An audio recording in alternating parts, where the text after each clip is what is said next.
Welcome to News at this hour. I'm your host Rika Roy and this is our top story.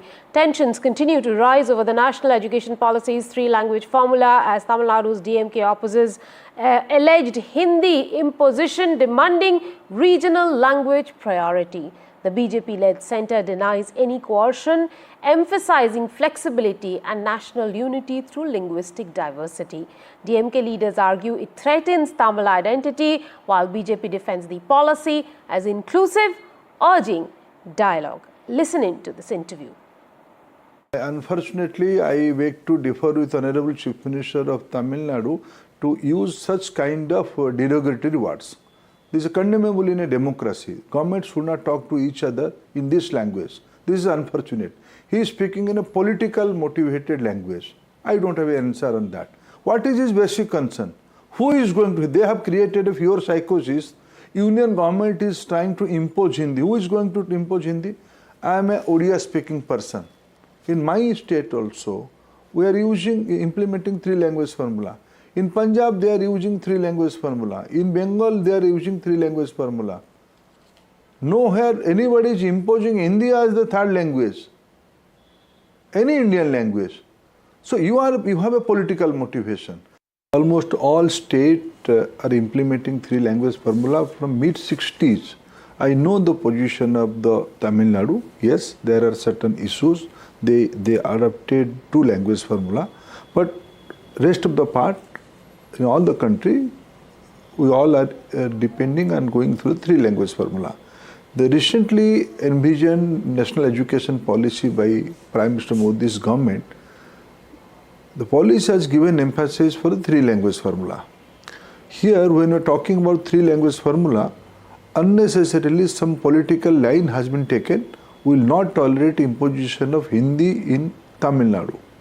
Nowhere in the NEP we have suggested there will be imposition of any particular language in any particular state.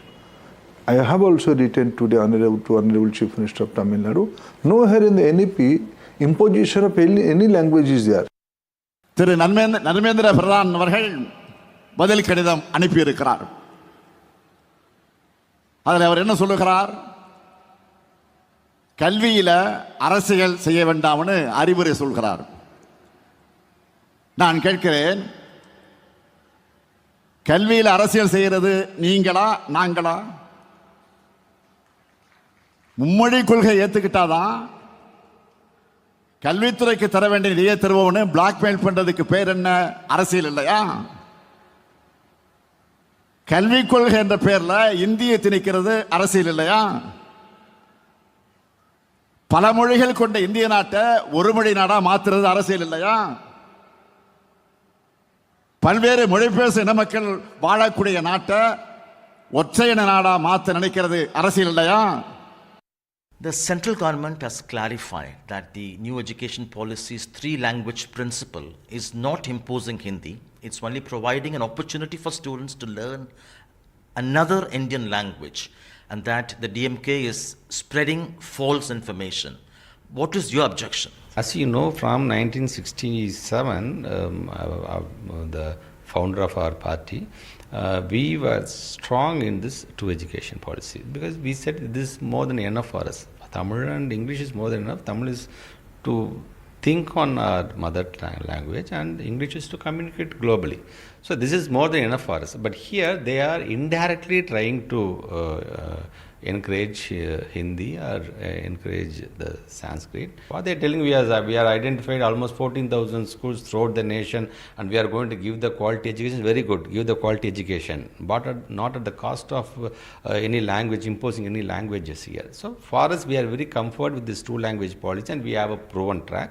We have a lot of achievements in our education system. So for us, this two language is more than enough than other language.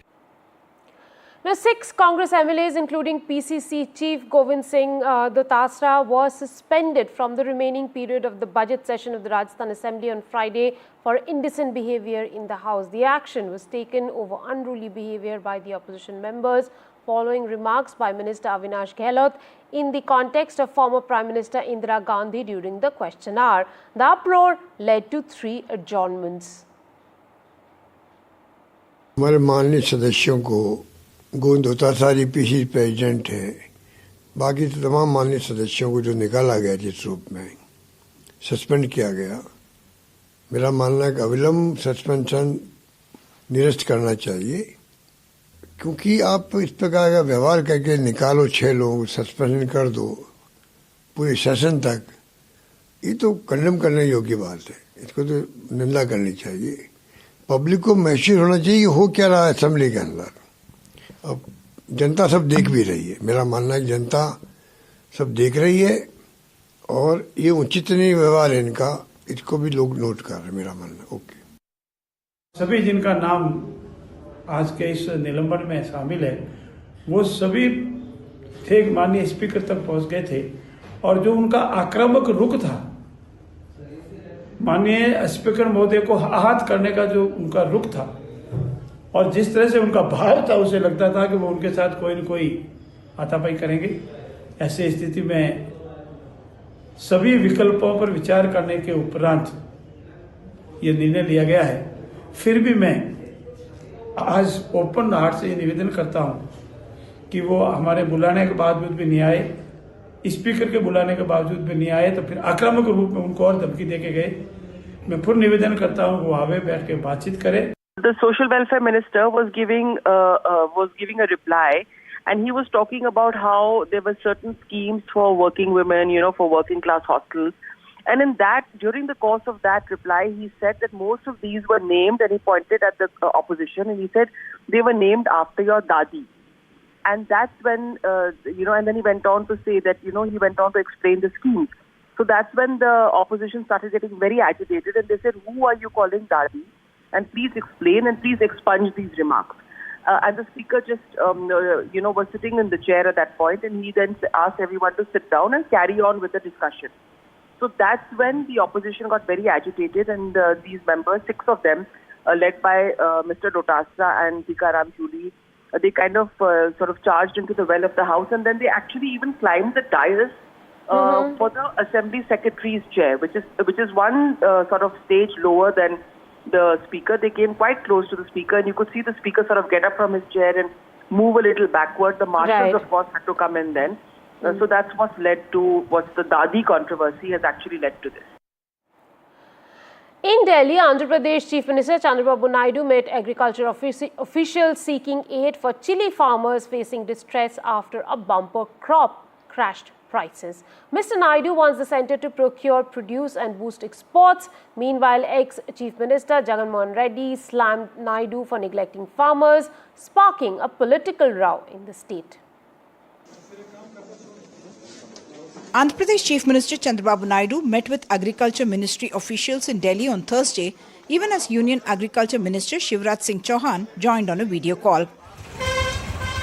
Naidu is leveraging his relationship with the union government to get help for chili farmers in his home state who could be staring at severe distress after a bumper crop this year.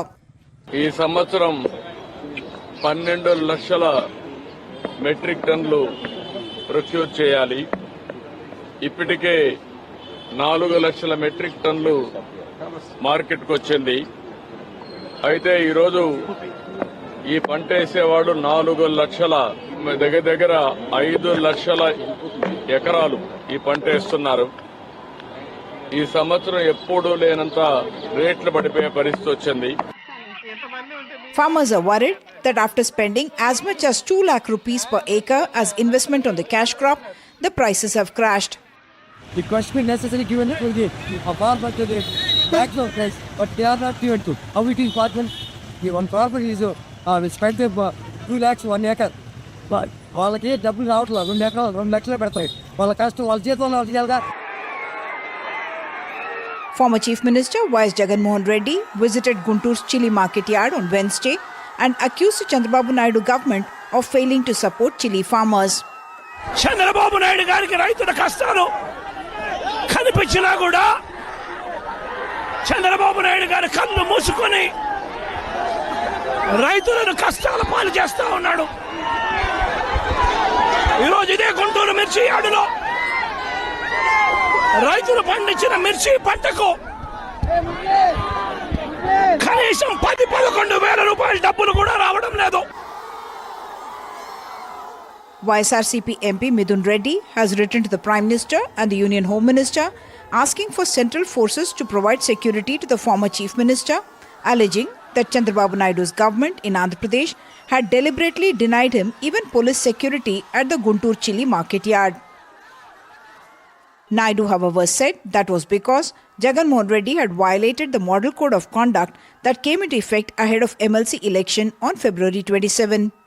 ఈ రోజు MLC election జరుగుతున్నాయి. అలాంటి MLC election జరిగేటప్పుడు code of conduct ఉంది, మీరు రావడానికి వీలు లేదు అని స్పష్టంగా చెప్పిన తర్వాత దాన్ని వైలేట్ చేశాడు.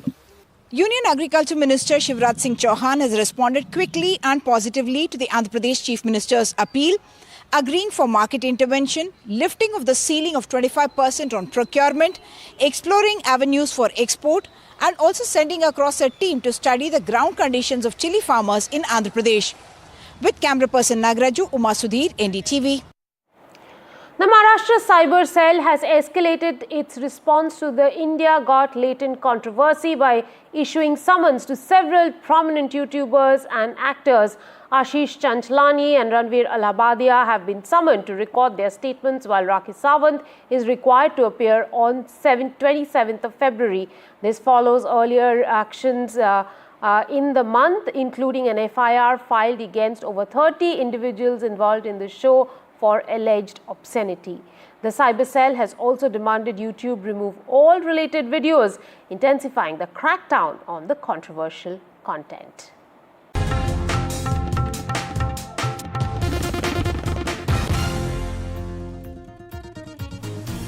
Welcome back. The notorious traffic debate in Bengaluru has sparked off again. This time it was by Deputy Chief Minister and Bengaluru in charge Minister DK Shivakumar's candid admission that even God can't fix Bengaluru's traffic. There was Bengaluru's traffic was instantly that sparked off conversation around the horrendously long traffic jams and road time in the city. Horrendous traffic jams and excruciatingly long hours on pothole-filled roads has been Bengaluru's most publicized grouse. It's only getting worse as the number of vehicles increases by about 8% a year, much higher than the increase of 4% per annum in the city's population.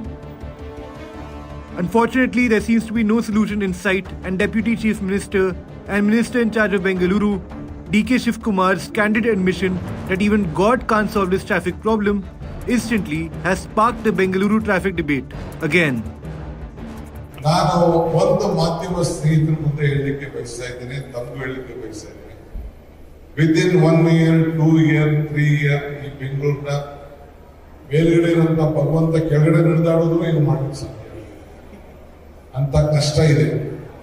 V have to plan properly, ಯೋಜನೆಯನ್ನ ಸರಿಯಾಗಿ ಮಾಡಬೇಕು, ಮುಂದಿನ ದಿನಗಳಲ್ಲಿ ಸರಿಯಾದ ರೀತಿಯ ಒಂದು ರೂಪರೇಷೆಗಳನ್ನು ಕೊಡಬೇಕು ಅನ್ನೋ ದೃಷ್ಟಿಯಿಂದ ಈ ಪ್ರಯತ್ನ ಮಾಡ್ತಾ ಇದ್ದೀವಿ. A weak public transport system is considered one main reason. Ideally, the city should have 16,000 buses, but there are only about 6,500. Currently, Bengaluru has an operational metro network of about 75 kilometers, but even as that gets doubled soon, it may not be enough. Meanwhile, activists argue that some new projects, like the proposal for an 18-kilometer tunnel road, will only add to the problem and not solve it. I don't know what is the realistic idea of doing a tunnel road, in that time, okay? I don't think in 8 months anything will happen, okay? There are already organizations that are agitating that will probably go to court and all that. Experts believe that alongside road expansions and other alternatives, it is crucial to improve public transport system so that people opt for it instead of their private vehicles. With camera person Kumar, Nehal Khidwai for NDTV. The Adani Group will invest 30,000 crore rupees in Kerala over the next 5 years, said Karan Adani, the managing director of Adani Ports and SEZ Limited, at the Invest Kerala Global Summit in Kochi on Friday. The diversified group developing the Vizhinjam port and operating the airport at Thiruvananthapuram will set up a logistics and e-commerce hub as well as expand its cement manufacturing capacity in the southern state. He said Kerala is emerging as a model of development and progress, and we at Adani Group are honoured to be a part of this journey. The Adani Group has already invested 5,000 crore in Vizhinjam and is committing an additional investment of 20,000 crore rupees.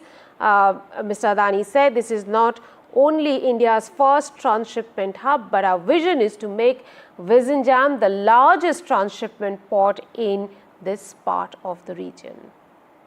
Under Honorable Prime Minister Narendra Modi's vision of Viksit Bharat, India is advancing towards unparalleled economic and infrastructural growth. A developed India requires strong regional economies, and Kerala is a prime example of how strategic investments can fuel progress.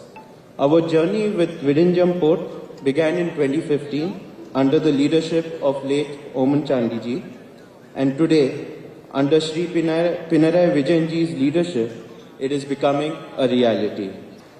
Adani Group has already invested 5,000 crores in Vizhinjam Port, and we are committing an additional investment of 20,000 crores. This is not only India's first transshipment hub, but our vision is to make Vizhinjam the largest transshipment port in this part of the region.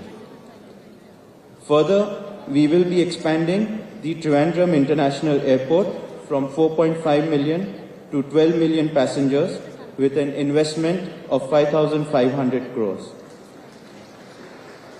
We will also be setting up a logistics and e-commerce hub in Cochin and also increase our cement capacity in Cochin. In total, the Adani Group is going to invest 30,000 crores in the next 5 years in the state of Kerala.